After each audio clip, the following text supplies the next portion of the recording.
5ই অগাস্টে ঐতিহাসিক বিপ্লব বিজয়ের পর সেনানিবাসে আশ্রয় নিয়েছে 622 জন। এরা প্রত্যেকে অপরাধী। এই 622 জনের মধ্যে 5 জন আছে বিচারপতি, 487 জন পুলিশ কর্মকর্তা। এই 487 জন পুলিশ কর্তা কেন সেনানিবাসে গিয়েছে? তারা জনগণকে হত্যা করে সেখানে আশ্রয় নিয়েছে। বাংলাদেশ সেনাবাহিনী একটি ভুল কাজ করেছে, এই ধরনের দুর্বৃত্তদেরকে, খুনিদেরকে সেনানিবাসে আশ্রয় দিয়েছে। আয়নাঘর নামে একটি টর্চার সেল স্থাপন করেছে। বহু আন্দোলনকারী, সাধারণ মানুষ, বিরোধী দলীয় রাজনীতিকদেরকে গুম করেছে, হত্যা করেছে। তারা বহাল তবিয়তে নিজ নিজ পদে এখনও আছে। প্রত্যেকটি জেলায় পুলিশ কর্মকর্তারা আগের মতোই আছেন। তারাই আওয়ামী লীগের দুর্বৃত্তদেরকে আশ্রয় দিয়ে রেখেছেন। এখন পর্যন্ত যারা আয়নাঘর নির্মাণ করেছে, সরকারের উচিত ছিল, প্রতিরক্ষা মন্ত্রী, প্রধান উপদেষ্টার উচিত ছিল সাংবাদিকদেরকে সেখানে নিয়ে গিয়ে দেখানো কত ঘৃণিত এই নরপশুর দল কিভাবে নিরীহ মানুষদেরকে তারা অত্যাচার করেছে, টর্চার করেছে, হত্যা করেছে। আয়নাঘরের স্রষ্টাদের কারোই তো কিছু হচ্ছে না। একজনকে মাত্র গ্রেফতার করা হয়েছে। 20টি দিন অতিবাহিত হয়েছে, কিন্তু এখন পর্যন্ত মনে হয় না যে এই দেশে বিপ্লবীদের সরকার প্রতিষ্ঠিত হয়েছে। একমাত্র আসিফ নজরুল ছাড়া এই বিপ্লবে সরাসরি অংশগ্রহণ করতে কাউকে দেখিনি। এটি কোনো এনজিও সরকার নয়, বাংলাদেশের জনগণের সরকার।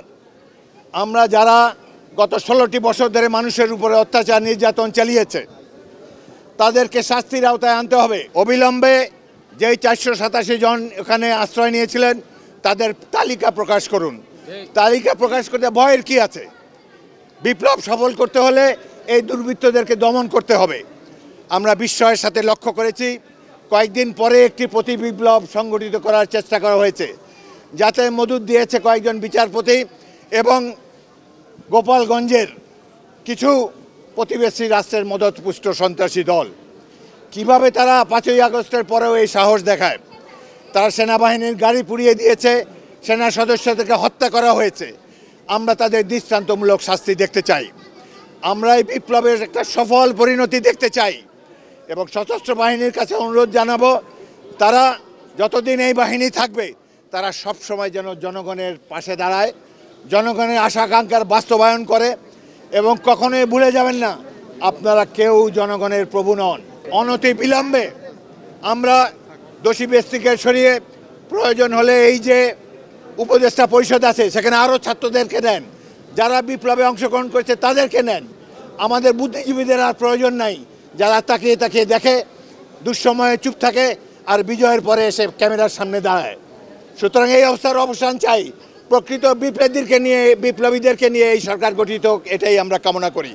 এবং অবিলম্বে যারা শেখ হাসিনাকে শক্তিশালী করেছে, তারা যদি কেউ উপদেষ্টা পরিষদে থেকে থাকে সরিয়ে দেন, প্রশাসনে যারা আছে সরিয়ে দেন, বিপ্লবকে নিজের গতিতে চলতে দেন এবং আপনারা কেউ ভাববেন না যে বিজয় অর্জিত হয়ে গিয়েছে। পাশের দেশে বসে শেখ হাসিনা অনেক ষড়যন্ত্র করবে। সুতরাং আপনারা সজাগ থাকবেন। আমি বৈষম্য বিরোধী ছাত্র সমাজকে অনুরোধ করব, বিজয়ের আনন্দে কেউ আত্মহারা হবেন না।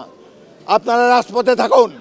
যে কোনো ধরনের প্রতিবিপ্লবের চেষ্টা হলে আমরা সবাই মিলে, বিএনপি আপনাদের সাথে আছে, অন্যান্য রাজনৈতিক দলও থাকবে, বাট মূল শক্তি হিসাবে আপনারা ছাত্ররা রাজপথে থেকে সকল ষড়যন্ত্র ব্যর্থ করে দেবেন।